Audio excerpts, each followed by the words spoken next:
রাশিয়ার ড্রোন ও ক্ষেপণাস্ত্র হামলায় আগুনে ভস্মীভূত কিয়েভের প্রধান সরকারি ভবন। রাতভর ৮০০-র বেশি ড্রোন ও ১৩টি ক্ষেপণাস্ত্র ছোড়ে মস্কো, যা অন্তত ৩৭টি স্থাপনায় আঘাত হানে। ইউক্রেনের কর্মকর্তাদের দাবি, এতে শিশুসহ নিহত হয়েছেন বেশ কয়েকজন। হামলায় রাজধানীসহ উত্তর, দক্ষিণ ও পূর্বাঞ্চলের বিভিন্ন শহর ক্ষতিগ্রস্ত হয়। একটি গুদামঘর, ১৬তলা আবাসিক ভবন ও ৪তলা একটি ভবনও আঘাতের শিকার হয়েছে।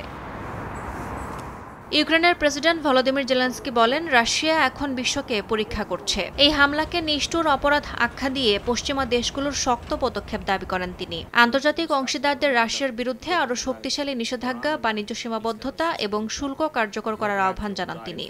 За добу Київ, Суми, Кременчук. মার্কিন বিশেষ দূত কিথ ক্যালগের মতে, এই আক্রমণ যুদ্ধকে আরও তীব্র করছে। এটি কোনো কূটনৈতিক সমাধানের ইঙ্গিত নয়। আরও জানান, রাশিয়া শান্তিপূর্ণ আলোচনার জন্য প্রস্তুত নয়, বরং সংঘাত বাড়ানোর দিকে এগোচ্ছে দেশটি।